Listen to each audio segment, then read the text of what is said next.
Hey, Shalom Shalom Mishpocha. Welcome to another edition of Ray Bash's Ramblings. I'm your host, Rabbi Yehuda Ben Shomer. I want to address all my single viewers out there, especially the ones who are unwillingly single. And I pray that this video does not seem like I'm patronizing you or that I'm just giving you pat answers or lame excuses. But I just want to talk to you out of the sincerity of my heart and out of my own experience. I am happily married. I have an awesome, wonderful wife, somebody that I prayed for years, and God answered my prayer above and beyond my expectations. And she puts up with my idiosyncrasies. She believes in the vision and the calling that God has placed on my life, and I'm very thankful for that. And sometimes I have some single friends who are happy for me, and I would say healthily envious of my relationship and of my marriage, and they're like, man, why don't I have that? And I just want to talk to you guys, to you single folks out there who don't want to be single. A lot of times when you're in the situation that you're at and you're single and you don't want to be, it seems like that consumes your mind. It's the only thing you can think about. And you're always looking for a potential mate, and you're always, it's like you walk out the door and it's like the whole world's married, the whole world's one big happy couple, and you don't see any lonely single people. You think, man, I'm the only one. That's just the way it seems. Holidays and special occasions and things come around, and you're like, man, why do I have to come home to an empty house? Why? And it's frustrating. It could be very lonely and very frustrating, and I'm not downplaying that in the slightest or in the least little bit.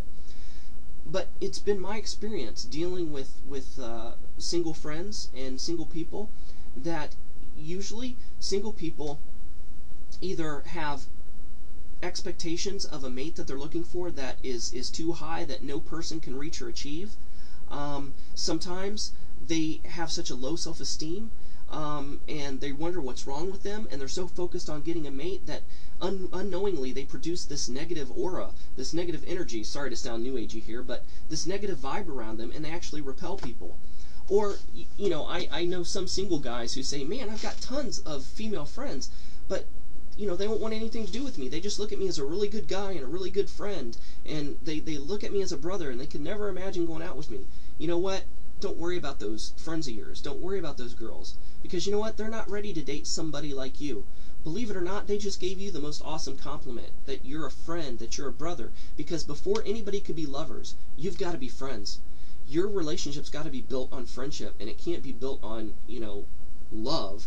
Because love comes later. It can't be built on this external, I'm head over heels for this bombshell. Maybe those female friends you have are looking for the bad boy, or looking for the exotic man or whatever, and they're not the right dating material anyway, so just don't worry about that. And the scriptures tell us, Rav Shaul said, whatever state that I'm in, I've learned to be content. And Rav Shaul was single. He was he became happy in his celibacy, but I'm sure at first he was unwillingly single.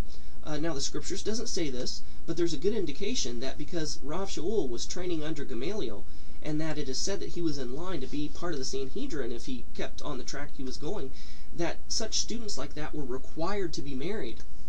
And most likely for him to have such a prestigious teacher and to be so high up in Judaism, that his wife, he probably was married, and his wife probably came from a good family, but when he converted, his wife didn't want to join in his excommunication or his infamy, so she left him. And that's what it is speculated, and it says, I wish everybody was single like I was, but I realize that can't be. I realize it's not natural, that you gotta have couples to create the world, but I love being celibate because I can minister. Rav Shaul, even though maybe at first he was unwillingly single, he learned to be content in his celibacy and saw the advantages ministerially in your celibacy. Now, maybe God has called you to something special, and it requires a special mate, and you just can't have anybody. And the pickings are slim, so your person's out there, your mate's out there, you just got to wait for him. And, if you're on your way to the top, you don't want to pull somebody or drag somebody along with you. You want somebody to go with you beside you. So wait for your equal. Just don't be content on finding somebody just to cure your loneliness. There's other ways of doing that. And you know what? That loneliness is screaming something. It's screaming, you know what? You need to focus on your personal and intimate relationship with God. Before we can be married to anybody else, we've got to be married to the Lord. We've got to wake up and say, you know what? It's just me and God, and if it was just ever me and God for the rest of my life, I'm cool with that. You've got to truly be sincerely happy with being single. Truly and sincerely be content with being single, and it just be you and God being your mate, God being your husband, before you can, find somebody. And the scriptures also tell us that we need to love our neighbor as ourselves. Some people out there who are single have such a low self-esteem, they don't even love themselves. How can you love somebody else if you don't love yourself? You got to realize that you've got talent, you've got potential, that you're somebody unique, you're somebody special, you're not a nobody, that God created you who you are, and you've got to find out what your calling is, what your talents are, and hone them and strengthen them, and be happy with who you are, and be all you can be. Make something of yourself. Don't waste your time in a lonely apartment by yourself. Go out and do things. Join clubs. Get a hobby. Just go out with a group of friends. Go out with your church or synagogue on events. Don't so focus on yourself and on the negative things in your life, but you know what? Give of yourself. If you go out and minister to those that are shut in, that are in the that are homeless, that are in the nursing homes, that writing to people in prison, ministering in so many different ways, volunteering at charity organizations, filling your time with selfless service to others, you are well on your way on getting a mate that way, because, like I said, I think God is trying to teach people, you've got to be content with who you are and where you're at, and you've got to be content with me and me alone. And whenever those tempting thoughts to feel sorry for yourself, or wonder why you're alone or by yourself, or wondering if you're ever going to get anybody, when those thoughts pop up, take them captive to the obedience of Messiah and start saying, Lord, you know what? Yeah, I want a mate. Yeah, you know my heart, God. And I believe my mate's out there. I believe you have somebody out there for me. Wherever they are, whoever they are, I ask that you bless them. I ask that you draw them closer to you. Help them to have an intimate relationship with you. Help them to work things out in their life to set the stage for us to meet. If they've got any issues that they need to work out before we get married, let it be, Lord.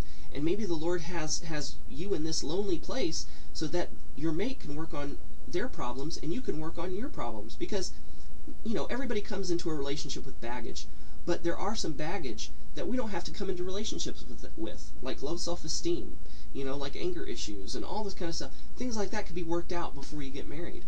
And so just focus on those things, and if you do those things, you'll be so busy working for God, you'll be so busy with living your life and enjoying your life, that before you know it, you'll turn around and boom, there's that somebody special. They'll come out of the blue. It's just like, it's almost like couples wanting to be pregnant. They try and they try and they try and they do fertilization and do this and that, and nothing seems to work, and they get so frustrated, they're like, oh, we're never going to get pregnant. Oh, I just give up. And after they give up and they quit trying so hard, boom, they get pregnant. Quit trying so hard. Just love life, love God, enjoy your life, and enjoy who you are, enjoy where you're at. Look at the advantages you have of being single instead of the perceived negativity and disadvantages of being single. And once you're happy with who you are and where you're at and what God has blessed you with and your relationship with God and God alone, boom, I guarantee you, your mate's going to come out of the blue, and you're like, oh, where did you come from? Wow, when did you show up? I remember it kind of happened with me that way.